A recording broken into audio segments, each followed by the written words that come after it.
ಈ ಸರ್ಕಾರದನ್ನೇ ಇದೊಂದು ಎಡವಟ್ಟಿನ ನಿರ್ಧಾರದ ಜೊತೆಗೆ ಅದರ ರಾತ್ರಿ ಇನ್ನೊಂದು ನಿರ್ಧಾರವನ್ನ ಅಂದ್ರೆ ಅವ್ರ ನಿರ್ಧಾರ ಪ್ರಕಟ ಮಾಡಿದ್ರಲ್ಲ ವಾಪಸ್ ಪಡ್ಕೊಂಡು ಅದರಲ್ಲಿ ಯಾವ ರೀತಿಯಾದಂತ ಮಿಸ್ಟೇಕ್ ಇತ್ತು ಗೊತ್ತಾ? ಸರ್ಕಾರಿ ಕಚೇರಿಗಳಲ್ಲಿ ಫೋಟೋ ಬ್ಯಾನ್ ಆದೇಶ ವಾಪಸ್ ಪಡಿತಲ್ಲ ಸರ್ಕಾರ. ಸರ್ಕಾರಿ ಆದೇಶದ ಪ್ರತಿಯಲ್ಲಿ ಕನ್ನಡದ ಕಗ್ಗೊಲನೆ ಆಗೋಯ್ತು. ಅದರಲ್ಲಿ ಆದೇಶ ಹಿಂಪಡೆದ ಪತ್ರದಲ್ಲಿ 10 ತಪ್ಪುಗಳು. ಆ ಆದೇಶವನ್ನ ವಾಪಸ್ ಪಡೆಯುವಂತ ಬರದಲ್ಲಿ ಅದ್ರಲ್ಲಿ ಒಂದು 10 ತಪ್ಪು ಮಾಡಿಟ್ಟವ್ರೆ. ಒಂದಲ್ಲ ಎರಡಲ್ಲ 16 ವ್ಯಾಕರಣದ ದೋಷ ಇದೆ ಆ ಲೆಟರ್ ಅಲ್ಲಿ. ತೋರಿಸ್ತೀವಿ ನಿಮ್ಗೆ ಆ ಲೆಟರ್ ಅಲ್ಲಿ ಏನೇನೆಲ್ಲ ಇದೆ ಅಂತ. ಇಲ್ಲಿ ಸರ್ಕಾರ ತೆಗೆದುಕೊಂಡಿದ್ದೆ ಫಸ್ಟ್ ಆಫ್ ಆಲ್ ಎಡವಟ್ಟಿನ ನಿರ್ಧಾರ. ಭ್ರಷ್ಟಾಚಾರಕ್ಕೆ ಒಳ್ಳೆ ಪ್ರೋತ್ಸಾಹಿಸುವ ರೀತಿಯಲ್ಲಿ ನಿರ್ಧಾರವನ್ನ ತೆಗೆದುಕೊಳ್ಳುವ ರೀತಿಯಲ್ಲಿ ಇತ್ತು.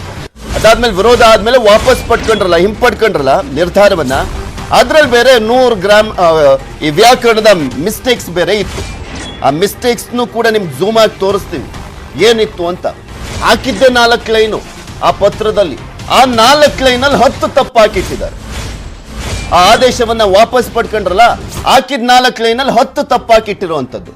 ನಿಮಗೆ ಆ ಒಂದು ಲೆಟರ್ ಅನ್ನ ತೋರಿಸ್ತಾ ಇದೀವಿ. ಫೋಟೋ ವಿಡಿಯೋ ಬ್ಯಾನ್ ಮಾಡಿದ್ದಂತ ಒಂದು ಆದೇಶ ಈ ಕಡೆ, ಆದೇಶದಲ್ಲಿ 16 ತಪ್ಪುಗಳನ್ನ ವಾಪಸ್ ಪಡೆದಿದ್ದಂತ ಆದೇಶ ಮತ್ತೊಂದು ಗಮನಿಸಬಹುದು ನೀವು. ಅದರಲ್ಲಿ ಕರ್ನಾಟ ಅಂತ ಹಾಕಿದ್ದಾರೆ. ಕರ್ನಾಟಕ ರಾಜ್ಯಪಾಲರ ಆಜ್ಞಾನುಸಾರ ಮತ್ತು ಅವರ ಹೆಸರಿನಲ್ಲಿ ಅಂತ. ಇದು ಕರ್ನಾಟಕ ಅಂತ ಮಾಡೋ ಬದಲು ಕರ್ನಾಟ ಅಂತ ಬರೆದಿದ್ದಾರೆ. ಮತ್ತೆ ಇನ್ನೊಂದು ಪ್ರಸತ್ತಾವನೆ ಅಂತ ಹಾಕಿದ್ದಾರೆ. ಪ್ರಸ್ತಾವನೆ ಅಂತ ಹಾಕೋದನ್ನ ಪ್ರಸತ್ತಾವನೆ ಅಂತ. ಈ ರೀತಿಯಾಗಿ ಮಿಸ್ಟೇಕ್ ಅನ್ನ, ಅಷ್ಟೊಂದು ಅರ್ಜೆನ್ಸಿ ಇತ್ತು ಲೆಕ್ಕ ಹಾಕಿ, ಅಷ್ಟೊಂದು ವಿರೋಧ ವ್ಯಕ್ತವಾಯ್ತಲ್ಲ. ಇವ್ರಿಗೆ ಟೈಪ್ ಮಾಡ್ಲಿಕ್ಕೂ ಕೂಡ ಆಗಿಲ್ಲ ನೆಟ್ಟಗದನ್ನ. ಅದು ಸರ್ಕಾರದ ಆದೇಶ, ಯಾವುದೋ ಒಂದು ಖಾಸಗಿ ಕಂಪ್ನಿಯವ್ರು ಕೊಡ್ತಾ ಇರುವಂತ ಆದೇಶ ಅಲ್ಲ. ಸರ್ಕಾರದ ಆದೇಶ ಸರಿಯಾಗಿ ಅಂದ್ರೆ ಬರ್ಬೇಕಾಗಿತ್ತು. ಸರಿಯಾಗಿ ಟೈಪ್ ಮಾಡ್ಲಿಕ್ಕೂ ಕೂಡ ಇವ್ರಿಗೆ ಒಂದು ಕಾನ್ಸಂಟ್ರೇಷನ್ ಇಲ್ಲ ಅಂದ್ರೆ ಲೆಕ್ಕ ಹಾಕಿ.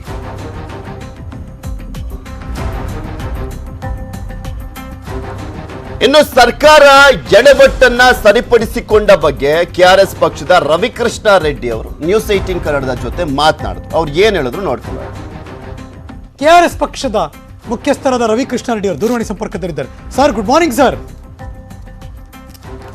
ರವಿಕೃಷ್ಣ ರೆಡ್ಡಿ ಸರ್, ನಮಸ್ಕಾರ. Good morning. ನಮಸ್ಕಾರ. Good morning.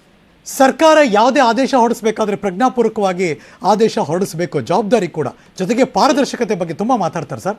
ಇದೇನು ಸರ್ ಈ ತರದ ಕಥೆ ಇದು? ನೀವ್ ಹೇಳೋದಲ್ವಾ ಪ್ರಜ್ಞಾಪೂರ್ವಕವಾಗಿ ಹೊರಡಿಸ್ಬೇಕು ಅಂತ. ಆ ಪ್ರಜ್ಞೆ ಇಲ್ಲ ಇವತ್ತು. ಪಂಚೇಂದ್ರಿಗಳನ್ನ ಕಳೆದುಕೊಂಡಿರುವಂತ ಸರ್ಕಾರ ಇದು. ಆಮೇಲೆ ಈಗ ಈ ಆದೇಶ ಬಂದಿದ್ದಕ್ಕೆ ಅಂದ್ರೆ ಹಿಂಪಡೆದಿದ್ದಕ್ಕೆ ನಾನು ನಿಮ್ಮನ್ನು ಸೇರಿದಂತೆ ಮಾಧ್ಯಮದವರನ್ನ, ಕೆಆರ್ಎಸ್ ಪಕ್ಷದ ಸೈನಿಕರನ್ನ, ಮತ್ತೆ ಬಿಜೆಪಿ ಪಕ್ಷದ ಕಾರ್ಯಕರ್ತರು ಸೇರಿದಂತೆ ರಾಜ್ಯಾದ್ಯಂತ ಯಾರೆಲ್ಲ ಇದಕ್ಕೆ ಸರ್ಕಾರದ ಈ ಡ್ರಕೋನಿಯನ್ನು ಜನವಿರೋಧಿ ಸುತ್ತೋಲೆಗೆ ವಿರೋಧಿಸಿದ್ರು ಎಲ್ರು ಅಭಿನಂದಿಸ್ತೀನಿ. ನೀವಂತೂ ಸತತವಾಗಿ ನಿನ್ನೆ ಮಧ್ಯಾಹ್ನದಿಂದ ನಿರಂತರವಾಗಿ ಇದ್ರ ಬಗ್ಗೆ ಪ್ರಸಾರ ಮಾಡ್ತಾನೆ ಇದ್ರಿ. ಏನಾದ್ರೂ ಲಾಜಿಕ್ ಇದೆಯಾ ಸರ್? ಹೌದು, ನಿಜವಾಗ್ಲೂ ಬೇಕಾಗಿತ್ತು ಅನ್ನೋ ಲಾಜಿಕ್ ಇದೆಯಾ ಸರ್? ಅವ್ರಿಗಿದೆ. ಯಾಕಂದ್ರೆ ಭ್ರಷ್ಟಾಚಾರವನ್ನ ಮುಂದುವರಿಸಬೇಕು, ಲಂಚವನ್ನ ನೇರವಾಗಿ ತೆಗೆದುಕೊಳ್ಬೇಕು ಸರ್ಕಾರಿ ಕಚೇರಿದೀಗ. ಎಸಿಬಿ ಅಥವಾ ಲೋಕಾಯುಕ್ತಕ್ಕೆ ನಾವು ಕರ್ತವ್ಯ ಲೋಪದ ಬಗ್ಗೆ, ಲಂಚದ ಬಗ್ಗೆ ಯಾರೋ ದೂರ್ ಕೊಡೋದಿಕ್ ಹೋದಾಗ ಎಸಿಬಿಲಿ ಲೋಕಾಯುಕ್ತದಲ್ಲಿ ಕೇಳ್ತಾರೆ. ಏನ್ ಕೇಳ್ತಾರೆ? ಏನಾದ್ರೂ ವಿಡಿಯೋ ರೆಕಾರ್ಡ್ ಇದೆಯೇನ್ರಪ್ಪ ಅಂತ. ಸೊ ಹಾಗಾಗಿ ಈಗ ವಿಡಿಯೋ ರೆಕಾರ್ಡೇ ಮಾಡ್ಕೊಳಕ್ ಆಗಿಲ್ಲ ಅಂದ್ರೆ ಎಸಿಬಿ ಲೋಕಾಯುಕ್ತದಲ್ಲೂ ಯಾರು ಕಂಪ್ಲೇಂಟ್ ಮಾಡೋದಿಲ್ಲ. ಅವಾಗ ಇವ್ರು ಖುದ್ದಾಗಿ ಟೇಬಲ್ ಹತ್ರ ಕೂತ್ಕೊಂಡು ಟೇಬಲ್ ಕೆಳಗಡೆ ತಗೊಳ್ಳೋ ಬದಲು ಟೇಬಲ್ ಮೇಲೆ ತಗೋಬೋದಲ್ವಾ? ಸರ್, ಯಾವ್ದನ್ನ ಇಂಪ್ಲಿಮೆಂಟ್ ಮಾಡ್ಬೇಕಾದ್ರೆ ಸಾಧಕ ಬಾಧಕಗಳನ್ನ ಚರ್ಚೆನೆ ಮಾಡಲ್ವಾ ಸರ್?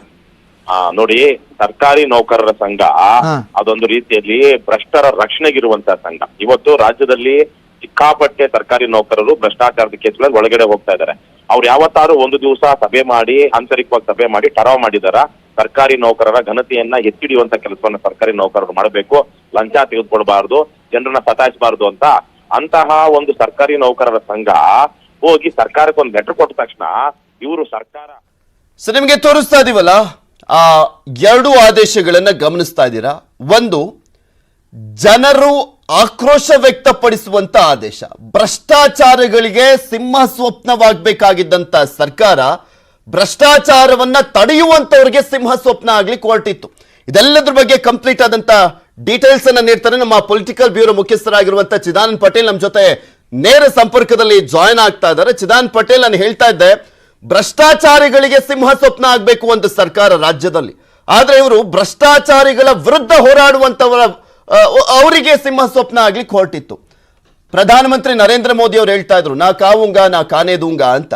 ಇಲ್ಲಿ ಹೆಂಗಿದೆ ಸರ್ಕಾರ ಅಂದ್ರೆ ನಾನು ಹೊಡಿತೀನಿ ನೀನು ಚೆನ್ನಾಗಿ ಹೊಡ್ಕ, ನಿನ್ಗೆ ಯಾವುದೇ ರೀತಿಯಲ್ಲಿ ಅಡೆತಡೆ ಆಗ್ಬಾರ್ದು ಅನ್ನುವಂಥ ರೂಲ್ಸ್ ತಂದು ಎಡವಟ್ಟನ್ನ ಮಾಡಿಕೊಂಡು ಎಲ್ಲರ ಕೈಲೂ ಚೀಮಾರಿ ಹಾಕ್ಸ್ಕೊಂಡು ಈಗ ಚೇಂಜ್ ಮಾಡ್ಕೊಂಡಿದ್ದಾರೆ.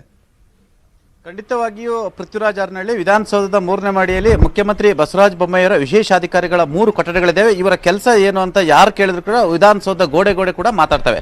ಇದರ ಬೆನ್ನಲ್ಲೇ ಏನು ಸರ್ಕಾರಿ ಕಚೇರಿಗಳಿರ್ಬೋದು, ಅದು ಸಚಿವರ ಕಚೇರಿಗಳಿರ್ಬೋದು, ಸಚಿವಾಲಯಗಳ ಕಚೇರಿಗಳಿರ್ಬೋದು, ಇವೆಲ್ಲವೂ ಕೂಡ ಪಾರದರ್ಶಕತೆ ಇರಬೇಕು ಅಂತೇಳಿ CC ಕ್ಯಾಮ್ರಾವನ್ನು ಅಳವಡಿಸಬೇಕಂತೇಳಿ ಈಗಾಗಲೇ ಚರ್ಚೆ ಆಗ್ತಿರುವಂಥದ್ದು.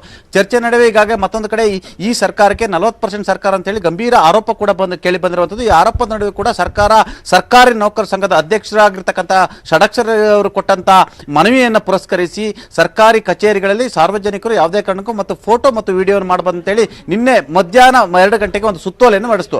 ಆ ಸುತ್ತೋಲೆ ರಾಜ್ಯಾದ್ಯಂತ ಆಕ್ರೋಶಕ್ಕೆ ಕಾರಣ ಆಯಿತು, ವಿಪಕ್ಷಗಳ ಟೀಕೆಗೆ ಕಾರಣ ಆಯಿತು, ಸಾರ್ವಜನಿಕ ವಲಯದಲ್ಲೂ ಬಹಳಷ್ಟು ಚರ್ಚೆಗೆ ಕೂಡ ಎಡೆ ಮಾಡಿಕೊಡ್ತು. ಮತ್ತು ಸರ್ಕಾರದ ಈ ನಿರ್ಧಾರ ಎಲ್ಲ ಒಂದು ಕಡೆ ಭ್ರಷ್ಟಾಚಾರವನ್ನು ಕಡಿಮೆ ಮಾಡಬೇಕಾಗಿರ್ತಕ್ಕಂಥ ಸರ್ಕಾರ, ಭ್ರಷ್ಟಾಚಾರಕ್ಕೆ ಕಡಿವಾಣ ಹಾಕಬೇಕಾಗಿರ್ತಕ್ಕಂಥ ಬಸವರಾಜ ಬೊಮ್ಮಾಯಿಯವರ ಸರ್ಕಾರ ಭ್ರಷ್ಟಾಚಾರಕ್ಕೆ ಕುಮ್ಮಕ್ಕು ನೀಡುವ ಮುಖಾಂತರ ಏನು ಸಚಿವಾಲಯದ ಕಚೇರಿಗಳು ಮತ್ತು ಸರ್ಕಾರಿ ಕಚೇರಿಗಳಲ್ಲಿ ಸಚಿವರುಗಳ ಪ್ರೈವೇಟ್ ಸೆಕ್ರೆಟರಿಗಳು ಸೇರಿದಂತೆ ಅನೇಕ ಅಧಿಕಾರಿಗಳಿಗೆ ಲಂಚಾವತಾರಕ್ಕೆ ಅನುಕೂಲ ಮಾಡಿಕೊಡುವಂತ ಆದೇಶವನ್ನು ಹೊರಡಿಸಿತು.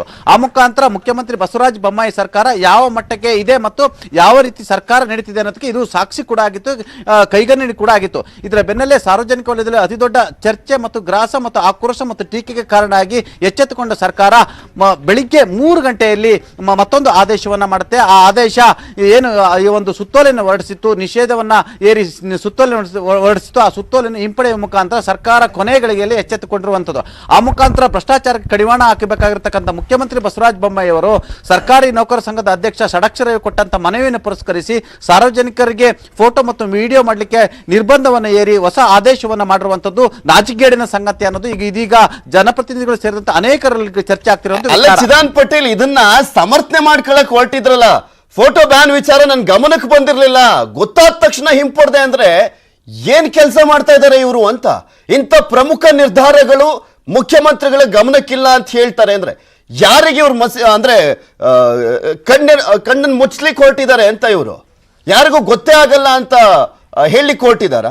ಬೇಕು ಕಣ್ಣು ಮುಚ್ಕೊಂಡು ಹಾಲು ಕುಡಿದ್ರೆ ಯಾರಿಗೂ ಗೊತ್ತಾಗಲ್ಲ ಅನ್ನೋ ರೀತಿಯಲ್ಲಿ ಸ್ಟೇಟ್ಮೆಂಟ್ ಇವ್ರದ್ದು. ಪೃಥ್ವಿರಾಜ್ ಮುಖ್ಯಮಂತ್ರಿ ಬಸವರಾಜ ಬೊಮ್ಮಾಯಿ ಅವರ ವಿರುದ್ಧ ಮತ್ತು ಅವರ ಸರ್ಕಾರದ ವಿರುದ್ಧ 40% ಸರ್ಕಾರ ಅಂತ ಕಾಂಟ್ರಾಕ್ಟ್ ಸಂಘದರು ಕೂಡ ಗಂಭೀರ ಆರೋಪವನ್ನು ಮಾಡಿದ್ರು. ಆರೋಪ ಮಾಡಿದ್ರು ಕೂಡ ಇದುವರೆಗೂ ಕೂಡ ಯಾವುದೇ ರೀತಿ ಕ್ರಮ ಕೈಗೊಂಡಿಲ್ಲ, ಯಾವುದೇ ರೀತಿ ತನಿಖೆ ಕೂಡ ಆಗಿಲ್ಲ. ಒಂದು ಭಾಗ. ಮತ್ತೊಂದು ಕಡೆ ಗುತ್ತಿಗೆ ಸಂತೋಷ್ ಕೂಡ ಸಚಿವರೊಬ್ಬರ ಮೇಲೆ 40% ಆರೋಪ ಮಾಡಿ ಆತ್ಮಹತ್ಯೆಯನ್ನು ಮಾಡಿಕೊಂಡ್ರು. ಆತ್ಮಹತ್ಯೆ ನಂತರ ಸಚಿವರು ರಾಜೀನಾಮೆ ಕೊಟ್ಟರು. ಬಹುಶಃ ಇದು ಕೂಡ ಮುಖ್ಯಮಂತ್ರಿಗಳ ಗಮನಕ್ಕೆ ಬರಲಿಲ್ಲ, ಕೊನೆ ಗಳಿಗೆಯಲ್ಲಿ ಬಂತು ಅಂತ ಕಾಣುತ್ತೆ. ಅದೇ ರೀತಿ ರಾಜ್ಯದ ಪ್ರತಿಯೊಂದು ಏನು ಚಟುವಟಿಕೆಗಳು, ಇಂಥ ಚಟುವಟಿಕೆಗಳು ಮುಖ್ಯಮಂತ್ರಿಗಳ ಗಮನಕ್ಕೆ ಬರುತ್ತೆ. ಆದರೆ ಇದೀಗ ಕೆಟ್ಟ ಮೇಲೆ ಬುದ್ಧಿ ಬಂತು ಅನ್ನೋ ರೀತಿಯಲ್ಲಿ ಇದೀಗ ಆದೇಶವನ್ನು ಹಿಂಪಡೆದಿರುವಂತದ್ದು. ತಮ್ಮ ಮುಖಕ್ಕೆ ಈಗ ಕೆಸರು ಏರ್ತಿದ್ರಿಂದ ಆ ಕೆಸರನ್ನು ಒರೆಸ್ಕೊಳ್ಳಿಕ್ಕೆ ಅವರಿಗೆ ಈ ರೀತಿ ವಾಮ ಮಾರ್ಗದ ಹೇಳಿಕೆಗಳನ್ನು ಕೊಡ್ತಿರುವಂತದ್ದು. ಒಟ್ಟಾರೆ ಮುಖ್ಯಮಂತ್ರಿ ಬಸವರಾಜ ಬೊಮ್ಮಾಯಿ ಸರ್ಕಾರ ಯಾವ ರೀತಿ ನಡೀತಿದೆ ಮತ್ತು ಅದರ ಸರ್ಕಾರದ ಕಾರ್ಯವೈಖರಿ ಏನು ಅನ್ನೋದು ಈ ಒಂದು ಆದೇಶ ನಮಗೆ ಸಾಕು ಅಂತ ಹೇಳ್ಬೋದು. ಯಾಕಂದ್ರೆ ಈ ಆದೇಶದ ಮುಖಾಂತರ ಈ ಸರ್ಕಾರದ ವಸ್ತುಸ್ಥಿತಿ ಏನನ್ನೋದು ಗೊತ್ತಾಗಲಿದೆ. ಹಾರನಹಳ್ಳಿ. ಎಸ್ ಚಿದಾನ್ ಪಟೇಲ್, ಮತ್ತೊಂದು ಕೊನೆಯದಾಗಿ ಇವರು ಸರ್ಕಾರದ ಮುಖವಾಡ ಕಳಿಸಿದ ರೀತಿಯಲ್ಲೇ ಕಾಣಿಸ್ತಾ ಇರುವಂತದ್ದು. ಇನ್ನೊಂದು ಏನಂದ್ರೆ ಪಂಜಾಬ್ನ ನಿರ್ಧಾರಗಳು, ಅಲ್ಲಿನ ಸರ್ಕಾರದ ನಿರ್ಧಾರ ಇತ್ತು, ಅವ್ರ ಅಧಿಕಾರಕ್ಕೆ ಬರ್ತಿದ್ದ ಹಾಗೆ ಭ್ರಷ್ಟಾಚಾರ ಕಡಿವಾಣ ಹಾಕ್ಲಿಕ್ಕೆ ವಾಟ್ಸಪ್ ನಂಬರ್ ಬಿಟ್ರು. ನೀವು ಎಲ್ಲಾದ್ರೂ ₹1 ಎಕ್ಸ್ಟ್ರಾ ಕೊಟ್ಟರು ವಿಡಿಯೋ ಮಾಡಿ ಕಳಿಸಿ ನಮ್ಗೆ, ಆ ಕೂಡಲೇ ಕ್ರಮ ಕೈಗೊಳ್ತೀವಿ ಅಂತ. ಅಂತ ದಿಟ್ಟತನವನ್ನಂತೂ ಪ್ರದರ್ಶನ ಮಾಡ್ಲಿಕ್ಕೆ ಆಗಲ್ಲ ಈ ಸರ್ಕಾರಕ್ಕೆ. ಅಟ್ಲೀಸ್ಟ್ ಆ ಸರ್ಕಾರಿ ಕಚೇರಿಗಳಲ್ಲಿ CCTV ಹಾಕ್ಸಾದ್ರೂ ಇಂಥ ನಿರ್ಧಾರಗಳನ್ನ ಕೈಗೊಂಡಿದ್ರೆ ಮೆಚ್ಚಬಹುದಿತ್ತು. ಏನು ಇಲ್ದಲೆ ಇಂಥ ಎಡವಟ್ಟಿನ ನಿರ್ಧಾರ ತಗೊಂಡ್ರೆ ಈ ಸರ್ಕಾರ ನೆಕ್ಸ್ಟ್ ಹೆಂಗ್ ಎಲೆಕ್ಷನ್ ಫೇಸ್ ಮಾಡುತ್ತೆ ಅಂತ. ಒಟ್ಟಾರೆ ಇವರಿಗೆ ಜನರು ಅಂತ ಹೇಳಿದ್ರೆ ಇವರಿಗೆ ಮೂರ್ಖರ ತರ ಕಾಣ್ತಿದ್ದಾರೆ. ಸರ್ಕಾರಿ ಕಚೇರಿಗಳಲ್ಲಿ ಫೋಟೋ ಮತ್ತು ವಿಡಿಯೋ ಮಾಡಬೇಡಿ ಅನ್ನೋ ಮುಖಾಂತರ ಸರ್ಕಾರ ಎಲ್ಲೊಂದ್ ಕಡೆ ಭ್ರಷ್ಟಾಚಾರಕ್ಕೆ ಕುಮ್ಮಕ್ಕು ನೀಡ್ತಿರುವಂಥದ್ದು, ಭ್ರಷ್ಟಾಚಾರಕ್ಕೆ ಮತ್ತಷ್ಟು ಪ್ರೋತ್ಸಾಹವನ್ನು ಕೊಡ್ತಿರುವಂಥದ್ದು. ದೆಹಲಿ ಮತ್ತು ಪಂಜಾಬ್ ಸರ್ಕಾರಗಳಲ್ಲೂ ಸರ್ಕಾರಿ ಕಚೇರಿಗಳಲ್ಲಿ ಏನಾದರೂ ನಿಮಗೆ ಭ್ರಷ್ಟಾಚಾರದ ವಾಸನೆ ಹೊಡೆದ್ರೆ, ದುಡ್ಡು ಕೇಳಿದ್ರೆ ನಮಗೆ ವಾಟ್ಸಪ್ ಮಾಡಿ ವಿಡಿಯೋ ಕಾಲ್ ಮಾಡಿ ಕಳಿಸಿ ಅಂತೇಳಿ ಒಂದ್ ಕಡೆ ಆದೇಶವನ್ನು ಮಾಡ್ತಾರೆ. ಆದ್ರೆ ಕರ್ನಾಟಕ ಸರ್ಕಾರ ಯಾವುದೇ ಕಾರಣಕ್ಕೂ ಒಳಗಡೆ ಬಿಡಬೇಡಿ, ಯಾರು ಎಷ್ಟು ಬೇಕಾದ್ರೂ ತಿನ್ಲಿ, ಯಾರು ಎಷ್ಟು ಬೇಕಾದ್ರೂ ಲಂಚ ಮಾತಾಡ್ಲಿ, ಯಾರು ಎಷ್ಟು ಬೇಕಾದ್ರೂ ವ್ಯವಹಾರ ಮಾಡ್ಲಿ ಅಂತ ಹೇಳಿ ಏನು ಗ್ರೀನ್ ಸಿಗ್ನಲ್ ಕೊಟ್ಟಿರುವಂತದ್ದು. ಇದು ಎಲ್ಲ ಒಂದ್ ಕಡೆ ಬಸವರಾಜ ಬೊಮ್ಮಾಯಿ ಸರ್ಕಾರಕ್ಕೆ ಹಿಡಿದ ಕೈಗನ್ನಡಿ ಅಂತ ಹೇಳಿದ್ರು ತಪ್ಪಾಗ್ಲಾರ್ದು. ಪೃಥ್ವಿರಾಜ್.